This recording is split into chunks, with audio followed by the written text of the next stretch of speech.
Yo, what just happened with Nipsey Hussle and Dr. Sebi, that is a really interesting eye-opener in terms of the different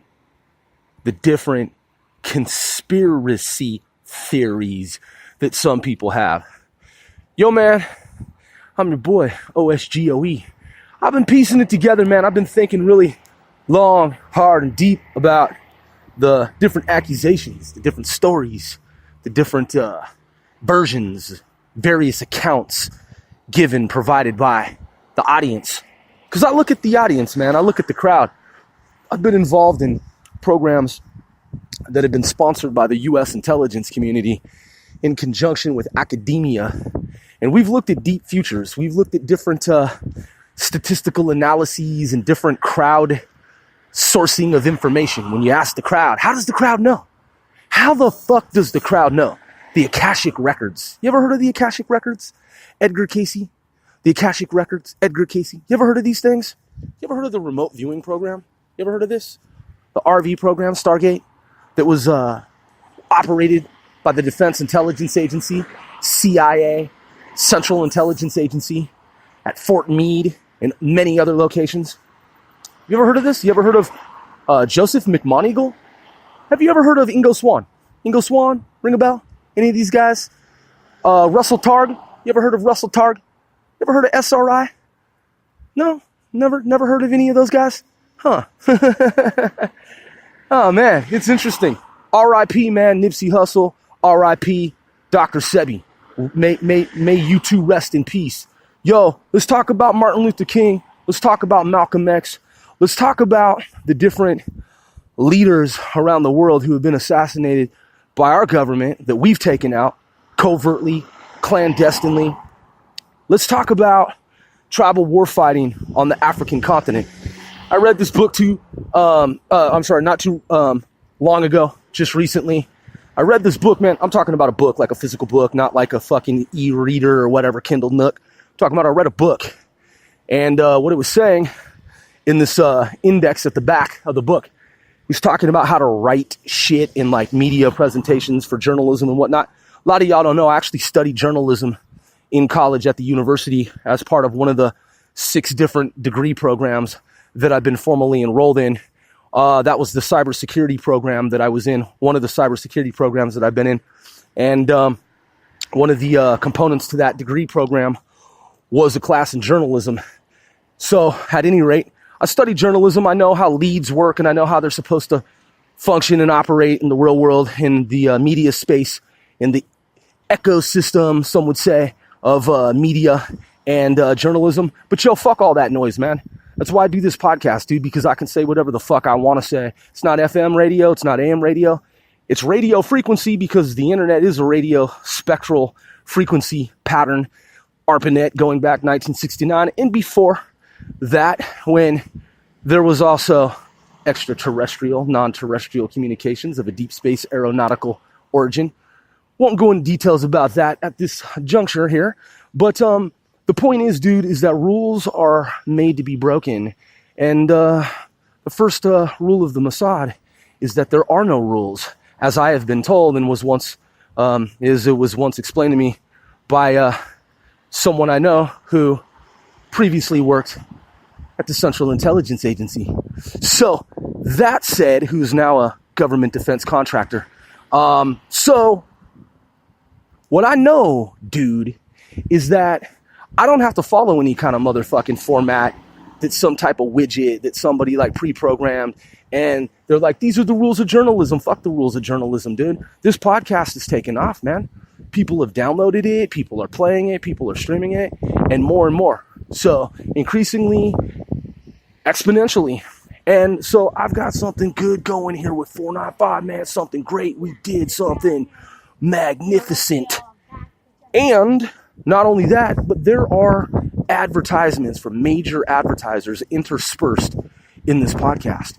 Hey man, a lot of people dream of having podcasts. They just never do one, never make one. They're never serious about it.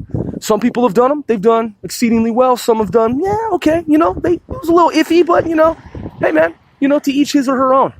The point is, dude, this podcast has gained traction, and as more and more people come to find out about it, as more and more people listen to it, dude, they're like, yo, this is interesting. You see, because when I spent decades listening to radio, news, talk, analysis, broadcasters, people fucking on the news anchors, people just like shooting the shit, people just like talking shit on the air, people just like broadcasting and podcasting and whatnot. One of the things, man, that I noticed about FM and AM stations is that you have conservative news commentators and presenters, personalities, personas. And a lot of them, I'm a fan. I'm a huge fan. I'm a huge fan of Ben Shapiro, Mark Levin, and Chris Plant, and all the folks at WMAL, up through to New York and LA, coast to coast, overseas. And man, absolutely, dude. I listen to all such programming. And the point is that I'm a fan of it, but it does what it does in the context of what its intended purpose is. But dude, it's limited in the scope of what more could be done beyond that scope. And so that's why I took the podcast, because dude, I don't have to adhere to any of the FCC motherfucking rules of FM or AM radio. Fuck all those FCC rules. That shit's bullshit as far as I'm concerned. Because, man, you can't really express yourself 100% sometimes the way that you would want to. Because, expletives and profanity and profane language. Hey, man, sometimes, dude, they serve a purpose and they're important. Believe it or not, they actually are tools that can be used in terms of media presentation and delivery of conveyance of said information. That's how entertainers like Bill Murray and Bill Murray, Eddie Murphy, Steve Martin, the old crew on SNL, Dan Aykroyd, Belushi, the Blues Brothers, Jim Belushi, John Belushi. That's how the old school folks did it, man. Dana Carvey, right? That's how they were making their money, was they would use the profane language.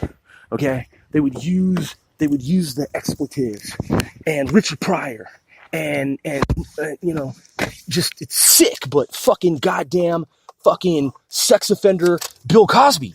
I mean, that's how he made his fortune, was just being raunchy and just fucking just sick. But the point is, he's not a good example. Fuck him. He's a dirtbag. So I'm talking about those who did use profanity in their presentations. By the way, I'm One Sir Grove, OSGOE, and this is Casting 495 Celebrities Worldwide. This is a mobile podcast. Thanks for tuning in. So some people are like, dude, if you just didn't use profanity, more people would listen to you. I don't believe that. I do not fucking believe that. And I don't see that in any kind of empirical data sense of it all, in terms of that being an accurate statement. Fuck that shit. That's like saying if Richard Pryor hadn't used profanity, more people would listen to him. Yeah, sure they would, sure, pal. I totally believe you. That's like saying if Dave Chappelle didn't smoke weed, he'd be a funnier dude. Yeah, I don't think so, okay? It just doesn't motherfucking goddamn work like that.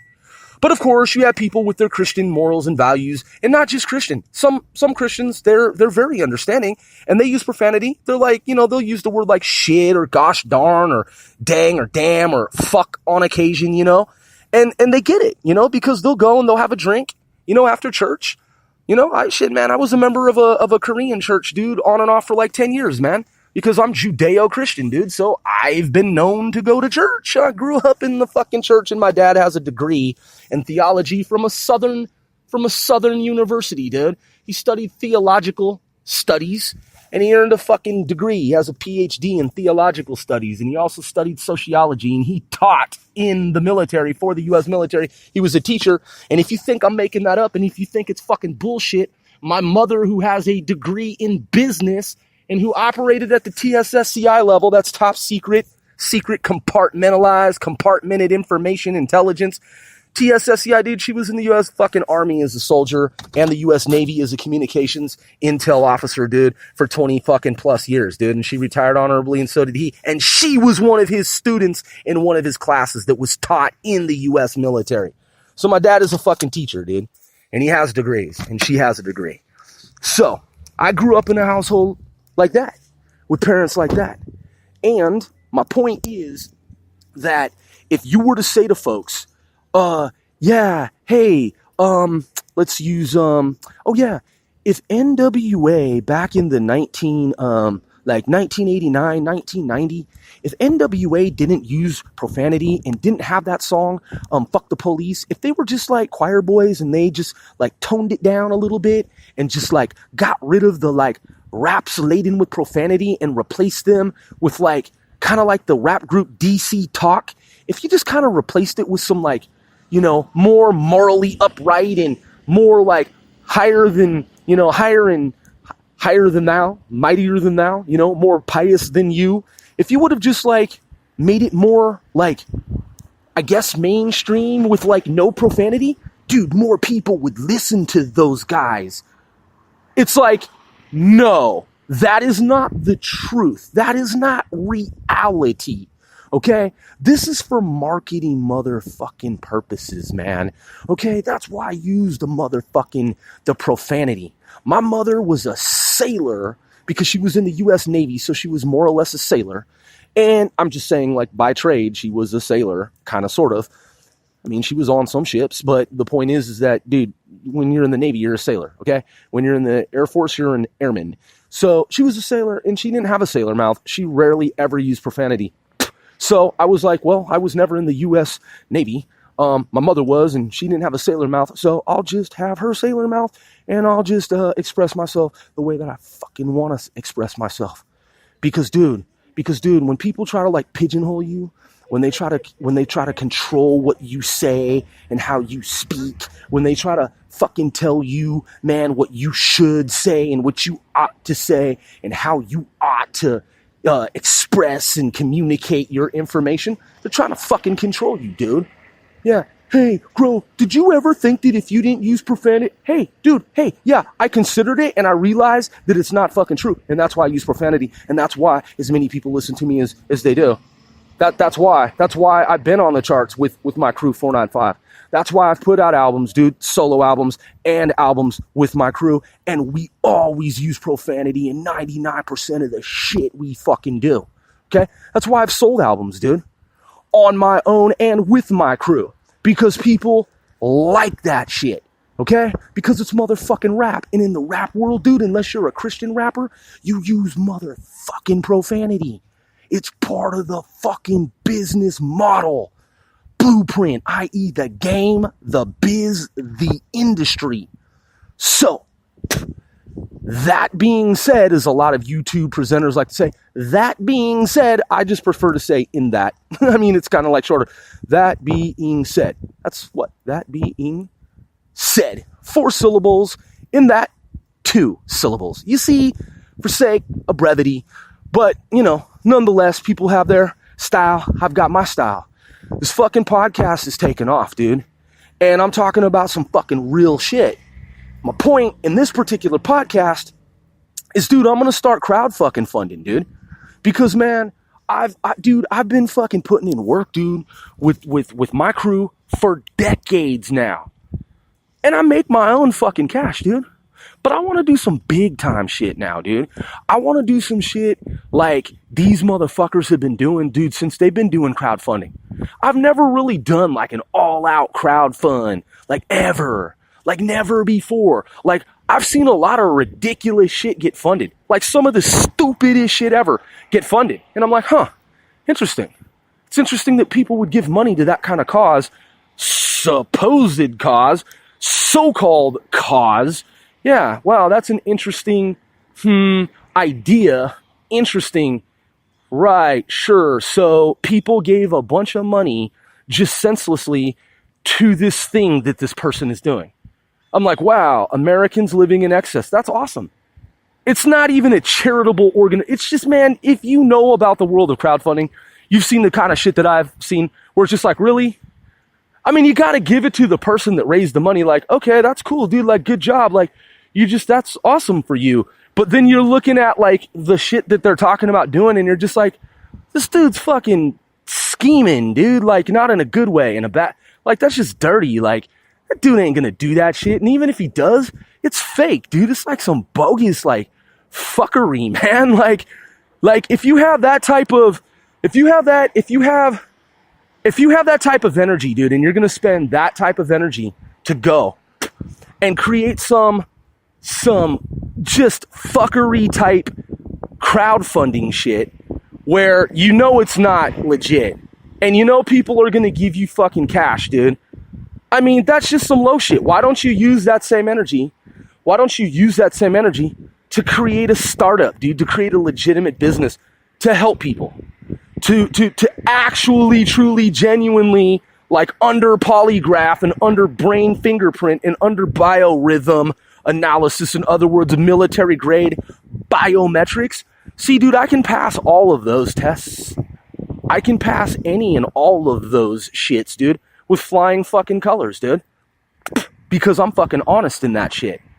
Okay? And I'm not on some fuckery shit like these rejects that come up with these fucking harebrained ideas. Oh, really? Crowdfunding to, I don't know. You know, just look at some of the crowdfunding ideas that are supposedly ideas that people have. And you're just like, wow, this is stupid. The person who created it knows, willingly, intentionally, purposefully, deliberately, knows that this shit is just some cockamamie fucking bullshit. It's absurd. It is absolutely ludicrous. You know that the person made it for malevolent reasons, and what's even sicker about it all is you know someone is going to fund it. Someone's going to be like, "Hey, I'll give that guy $100." You're like, "Why would you? It's not going toward a good fucking cause. That person's going to fucking be doing heroin and smack and fucking rock and dope and is gonna blow this shit on hookers and hoes and fucking $30,000 worth of fucking wine bottles a month, popping bottles, and fucking gonna be broke after you hand over this fucking money. This person is a lewd piece of fucking garbage, trashy douchebag. Yet, for whatever reason, human psychology, some people, it's not that they necessarily fall for it. I think they know, some of them, I mean, I know the math. Some of them know that it's bullshit and they're just like, okay, well, here you go. Yeah, I contributed to this fucking stupid thing. It's like, why would you spend your money on something that is not helpful for society? It is not going to help anyone other than that person. So that person can live a life of debauchery until all of those funds have been squandered. Like, that's fucking stupid, dude. Okay? So, whereas, some would like to say, whereas my goal, my aim, my objective is to create a legitimate organization that explores different types of technologies that is not just research and analysis, but development. We're going to build shit, okay? Whatever I crowdfund, I am going to pay developers, machinists, people who use machine tools, people who use laser cutters, people who prefab and fab materials, people that create molds, like a mold, like you molded something is what the fuck I meant. And I have a background in drafting, in engineering, and that's on my academic fucking record. Just like I saw the other day, a lot of people don't know. Apparently, don't take my word for it. Saw a YouTube video. Ice Cube has a degree in architecture. Dude, he's a fucking architect. Scholarly shit, dude. Like, what? So, there's a lot of shit that people don't know about shit. So I studied engineering and drafting. Do I have a degree in engineering and drafting? No. Did I study it? Yes. The undergraduate degree program that I was in was mathematics and science. It was a dual program. It was mathematics with the it was science with the mathematics emphasis. Science with the mathematics emphasis. So, that was one program that I was in. I've been in many different programs. Many. So, I've already explained that I was in cybersecurity. I studied cyber fucking security. It's on my academic record. My shit is not hidden in that sense as it is with Obama, where he doesn't want you to know what his grades were. I'll tell you what my grades were. At some point, dude, I was a college honor student, and I had aced the entrance exam. I had 100%. It was aced. I aced the shit to get into fucking college. There was not one wrong answer. I aced the shit 100%. They instantly bestowed upon me, because when you do that, you receive academic honors. So I became instantly an honor student, with the exception that I had to complete my college English honors course. I wasn't in a regular standard college fucking English course. So for all those pieces of shits, man, those critics and cynics and naysayers and hawkish types, they're like, oh man, why are you on Twitter using all caps? I'm like, why are you on Twitter like a clone doing what everybody else is doing? Because I'm unique, dude, and I'm original, and I can do whatever the fuck I want. I like to use all caps sometimes. You know why? Because I know it pisses you off, dude. And I know also that it breaks the rules of your Twitterverse, dude. Yeah, because then you're crying because somebody uses all caps. You're the all caps police. Oh, excuse me, sir. You're using all caps on Twitter. That's a violation of the grammar. Fuck you, dude. Shut the fuck up, man. That's what you do in your life, dude. You go around and you thought police the internet. You're a thought police of the internet, dude. You're like, excuse me, you're using all caps. Oh, you're stupid. You're a stupid person. Only stupid people use all... It's like, are you fucking serious, moron? Are you fucking serious, you goddamn fucking imbecile? Dude, I taught English, math, and science in a Korean private school off and on for 10 fucking years. And 99% of my students were honor students. I helped them become honor fucking students, dude. Honor roll students. I was a college English honor student, dude. In a science and mathematics fucking goddamn program. So, these people who have the gall, the nerve, the audacity to get up on fucking Twitter, dude, man, you don't know who the fuck I am. And you instantly, automatically, immediately are like, yeah, dude, you're so stupid. You didn't even go to school. It's like, you don't fucking know me from Adam, dude. You're a fucking peon, dude. Dude, what kind of analytical fucking skills do you have? What kind of critical thinking, problem solving skills do you have with your pretentiousness, dude, to automatically assume that I don't fucking know some shit and you don't even fucking know me, dude? Yeah, I don't like using the fucking rules of grammar in English because I mastered that shit a long time ago. Sometimes I do, sometimes I don't, and I use all caps like, fuck you, in your clone society where you do everything that you're told to fucking do. Yeah, you do everything the exact way you were taught in school, because if you do that, you're a good boy, you're a good girl, and you're so fucking smart. Don't use all caps on Twitter. Fucking pieces of shits. Fuck you, man. Yeah. And then here you are talking about how fucking cool you are. Right. You're so cool because you don't use all caps on Twitter. That makes you a better human being because you don't use all caps on Twitter. That makes you a superior being. Yeah. Wow. That's amazing how you analyze information and how you view and see the world around you in that context, in that way. Yeah. I'm stupid.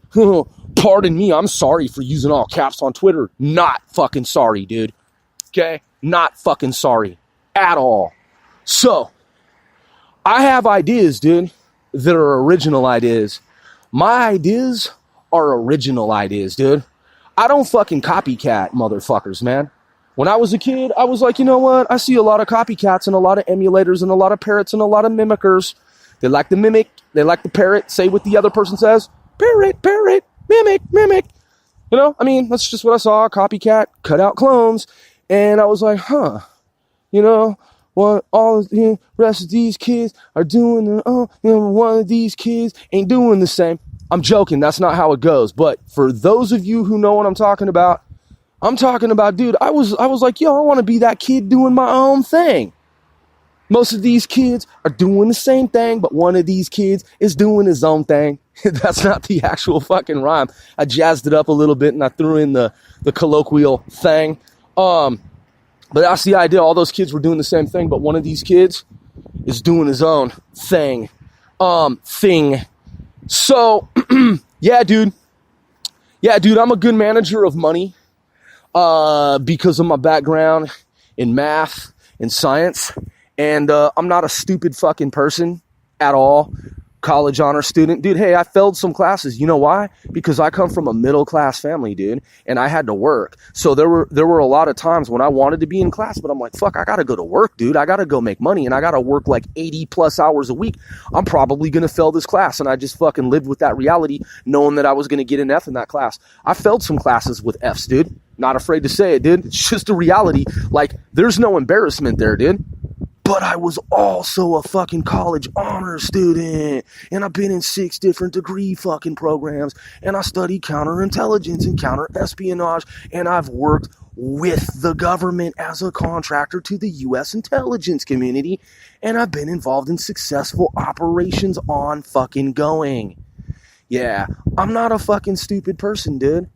So, at my age, I'm old enough to run for president, U.S., and, dude, I've got a great track record, dude, in gov, doing the shit that I've done, unbeknownst to, you know, a lot of my colleagues and stuff, because they're just like, bro, it's crazy, he's rapping, and I don't know, he's acting weird, like, he's talking about some shit, sounds kind of delusional, dude, he's talking about aliens and vampires and shit like that, you know, they have no fucking idea, dude, what I've been doing for the past 25, 30 years, man, they have no idea that I've been in more than half the United States and out of country.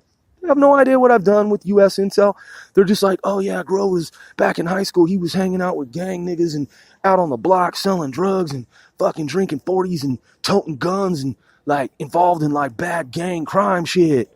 Yeah, that dude was a problem child. It's like, actually, I wasn't a problem child. I was actually an athlete. If you remember, I played sports with you. Wasn't really in trouble when I was a kid, dude. Had some brushes with the law when I was a young adult, but I was never a problem child. I was actually tested for the gifted program, and I was at the University of Washington for that test when I was less than 5 years old. So that would have been, when I was 4 years old at the University of Washington in the psychology department. So, wasn't a problem child. Your narrative there is funny, though, since you have deluded yourself into believing your delusional stories. Kind of ironic that you're calling someone delusional, dude, and you don't seem to remember the timeline history therewith. But yeah, wasn't a problem child. Was a happy fucking child for the most part. Played a lot of sports. When I was in junior high school, 2 years in a row, I was the class president. A lot of y'all motherfuckers don't know that. I was actually the class president in junior high school. And then where I saw where it was going with the jocks that I was hanging out with, not all of them, some of them are my friends to this day. But when I saw some of the jocks, dude, starting to like grow bigger and faster than some of the kids that we grew up with, and they were starting to be these kids that I played sports with, these jocks, dude, when I started to see them bully fucking kids that weren't as developed yet, that were underdeveloped, I was just like, yo, man. And then they clicked up. They started these cliques, and it started to be about how they were cooler than fucking everyone else. See, they weren't going to fucking punk me, dude. Because when I ran track, dude, track and field, and I went to state 2 years in a row, I was one of the fastest kids in my fucking city, dude. And yeah, dude, I was one of the fastest kids in my city, and I went to the Jesse Owen track meet 2 years in a row, bro, and I ran that shit right next to the U.S.-Canada border in Bellingham, Washington, the other Washington, dude, mirror symmetry. Yeah, dude, and I did all right at state. I think I did like 5th. It wasn't 1st, 2nd, or 3rd, but I was like, you know what? If I'm ever going to fucking be like 1st, 2nd, or 3rd at a state track and field competition, dude, I'm going to have to train way more than I have been. And placing 5th at fucking state, for me, I was like, yo, I'm done. And it was stupid. I should have just kept with it. But I was like, yo, I want to do arts. I want to do music. I want to do graphic design, illustration, drawing. I want to do architecture. I want to do these other things that are differently brained. I want to do these other things, man, that are more artistic, you know, right brain versus left brain and so on and so forth, vice versa. I want to do these other things than I've been doing, this athletic shit. I mean, I was doing both, dude. So, but I was just like, you know what? I'm going to lay off the sports. I see these fucking jock motherfuckers that used to be my friends. Now they're just being fucking dumb bullies trying to fucking punk these other kids. They ain't punking me. You know, they knew, and man, I defended kids, dude. I was like, yo, man, come on, dude, just leave him alone. Grove, what's up, man? Why are you getting involved? And I'm like, because I can. And because you're fucking, dude, you're a dick. Like, we grew up together. Like, fucking leave these guys alone. Whatever, Grove, man.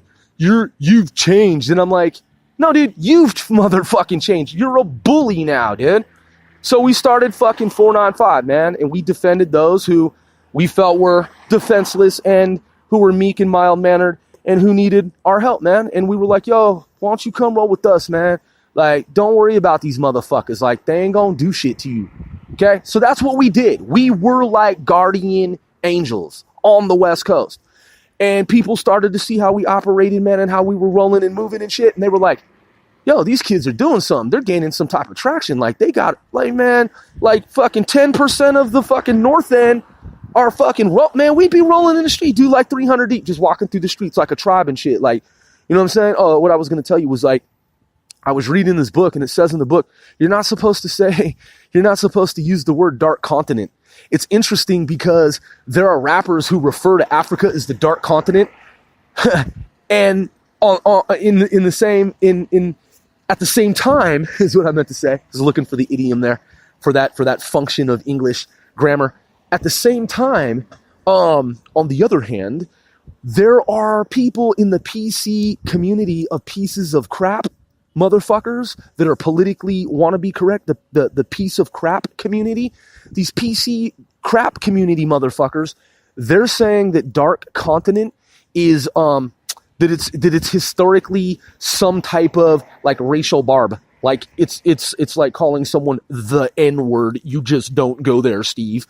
So, yeah, so you're not supposed to say dark continent, although rappers, you know, they refer to themselves as nigga and the N-word and, you know, so you know the story behind that, but, you know, the N-word. But what I'm saying is the dark continent, that was a new one, dude. That was some Mandela effect shit. And I was reading the list of all this other stuff you're not supposed to say. Dude, you're not, you know how people, like, have you ever heard the expression, like, yeah, we'll go Dutch, like, where you'll split the bill, like, both people will pay for, like, a meal, like, yeah, we'll go Dutch, right? Apparently, you can't say, according to the PC community, because in history, going Dutch meant that, like, someone who was Dutch was, like, poor or something like that, and, you know these people that, like, call themselves, like, mestizo or whatever? I have a friend. She works in media, and when I was a kid, people used to use expressions like mulatto and mestizo. Apparently, you're not supposed to say any of that shit either, because it means, like, basically, like, black or brown, like, piece of crap, and it's, like, totally racist. Although people refer to themselves as mulatto, people refer to themselves as mestizo, but apparently these, like, words, these, like, Spanish words, they're somehow, like, racist, and people who are of a certain ethnic group or ethnicity or racial group or delineation or a line or fraction or mole speck of the Planck length of the universe pixel fractal.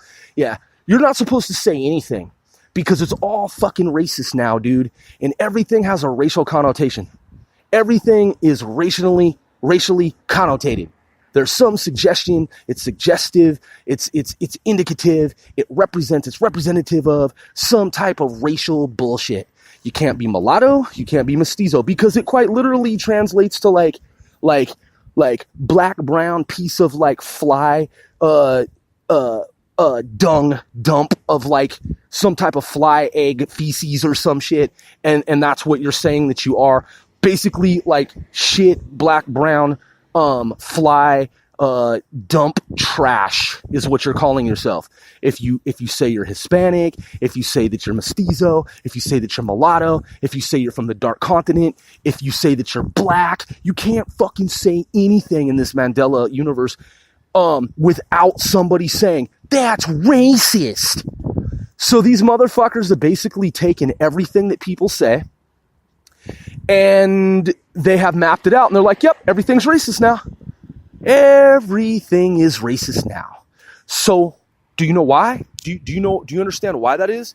It's because they don't want you to say anything unless it's been approved and authorized by them. They are the thought police in their minds. So they want to control your speech, and they want to take all of these things and say, hey, look, historically, Dutch people were poor, so you can't go Dutch and split the meal because that's racist, you know? Look how poor the Dutch were back when they couldn't afford a meal. It's like, what the fuck? Like, show the anecdote. Man, like, people in America, like, I understand. Listen, I have friends who are Native American. They're Native American. I've talked to tribal leaders of different tribes in America. I have. This is true. I'm not someone who claims to be fucking Cherokee, and I'm not. I don't claim any of that shit. I don't say, yeah, I'm making a claim that I'm part of a Native American tribe, and then it turns out to be fake like these people in politics who do that. Look it up. See their names, okay? I don't fucking do that crap. That is politically fucking suicide shit, dude. Okay? People who want to pretend like they're Native American, that's a sick fucking joke, dude. Okay? I remember when we were children, we knew that the expression Indian giver was terrible. Horribly fucking racist, dude. We knew that shit as children. Did you ever in your lifetime, dude, ever hear that going Dutch is somehow not something that you're ever supposed to say? Have you ever heard anyone in the media say, oh my God, did you hear what this person just said in the media? They went for a meal and the one person said, let's go Dutch. Oh my God, he's fucking fired from ABC, fired from NBC, fired from CBS. He used the expression going Dutch. Hey man, listen, I'm not trying to offend anyone. Apparently that means some bad shit to somebody. But yo, dude, did you ever hear that? Like in fucking school, in North America, in your classroom? Did your teachers ever say, hey, don't ever use the expression going Dutch? Doubtful. Okay? Arguably, what I recall is that Indian giver was some fucked up shit you would never say because obviously America was founded on colonialism, right? So those who, for whatever reason, did feel bad about what their relatives did, they were like, yo, my uncles and my aunts and these men and women in my family, they despise Native Americans. I don't, okay? And I don't find it right to use the word Indian giver as if they're taking something back that we gave them because we stole from them. That is horribly wrong for us to try to turn the situation around and make it seem like a Native American person is taking back an offer or rescinding or going back, reneging on a deal. Apparently you can't even say renege either because it has some type of like nig element in the construct of it. Because reneging is apparently it's racist. So there's this shit that people just keep motherfucking coming up with, dude. They keep coming up with all this shit you can't say, and now all of a sudden it materializes that this shit you never knew about in the history books or the school books, now it's something that's always existed, and it's like, really? All of a sudden? So this is a new history? Kind of like the Great Wall of India. You know how we were taught in school that the Great Wall of India is one of the greatest achievements and accomplishments of human beings, man. That remarkable structure that was built, man, the Great Wall of India. All the times we heard about it growing up and how long it took them to build the Great Wall of India. And you know how it can be like seen from fucking space and shit like you were taught throughout school, right? Anytime you're like looking at the history of India, you were always like, it was brought to your attention like, man, remember, we're talking about India, the country that built the Great Wall of India. Just like the German terrorist attack on the Statue of Liberty. Remember that in school, dude? Remember how in school, when the Statue of Liberty was attacked by the German terrorist on U.S. soil? Remember that, man? When you first heard that in school? You were like, yo, wow, those German terrorists, when they terrorized New York and they came to New York and they did one of the first 9/11s, man, that was crazy when they did that explosion at the base of the Statue of Liberty. Man, those German terrorists on U.S. soil. Remember when they taught you that when you were in school? That was crazy, right? Yeah, that was some fucking crazy shit. Those German terrorists on American soil that you learned about in junior high school and grade school and high school and middle school, right? That was some fucking crazy shit when you learned about that. Because that's American history, right? As we were taught and as we were programmed as children and youth and young adults, man, in college, when you learned about those German terrorists at the base of the Statue of Liberty. And I do recall when people would go up into the Statue of Liberty and they could go into the torch. But then after 9/11, the rule changed and they stopped allowing people to go up to the torch. They didn't allow that anymore because it was no longer allowed. I do remember that. I absolutely remember that because I remember people who had visited New York and tourists and people would talk about going into the torch. And I remember how it was in guidebooks and how you could go into the torch as part of the exhibit, as part of the monument, and how you could do that up until 9/11 took place. And then it all changed. What I didn't know had changed is human history with the advent of CERN, Hadron Collider, and how it shifted and changed human reality, the real world matrix, our society, and shifted the timeline and the fucking story and the narrative. So accordingly now, from the history books, the information's been scrubbed and sanitized, and you've never ever been able to go into the Statue of Liberty fucking torch for like the past 50 fucking to 100 years. Oh yeah, it's all changed now, dude. No one was ever doing that before, accordingly now, in the books, in the story of it all. Yeah, there was a German terrorist attack in New York by some German terrorists, and they did some shit with some explosives at the base of the Statue of Liberty, which the Statue of Liberty's location has moved to, by the way, according to the timeline of CERN, DARPA, and the Mandela effect. Not trying to change subjects here, I'm just letting you know that, man, that Great Wall of India, man, that's an amazing fucking, most remarkable achievement of human beings. So, my crowdfunding will be to explore different technologies that will enable one astronaut group in the future, similar to DARPA, IXS. This is a private sector venture. We want to look at technologies that will give folks the capability to travel into distant interstellar reaches of space beyond that of what companies are currently investigating and looking at exploring, like the big companies Northrop and Raytheon and Lockheed and Booz Allen, you name it, just any defense contractor. I'm not familiar with any that are looking to create materials that can withstand hyperspace travel in flight. In other words, interstellar, interdimensional, because there are black holes and someone's going to have to try to fucking fly into one at some point and just see what happens. Who knows, might get ripped apart. It might be a Kerr black hole that's actually traversable, but who knows? Someone's going to have to give it a fucking try. And, who knows how that's going to turn out, but there's going to have to be a company that undertakes that endeavor. I don't think Elon Musk is talking about that. I think he's more interested in landing on planets in this universe. We'd like to try to land on some planets in some other universes using technologies that we create here that are able to withstand hyperspace travel. So that needs to be explored and needs to be looked at. I'm sure the U.S. government has done it. The private sector needs to get involved at some point. So we'll take the lead and we'll be that company. So that's what we're going to be doing in terms of crowdfunding, and we'll set up something here officially and we'll let y'all know. Thanks for tuning in. I'm your boy, OSGOE.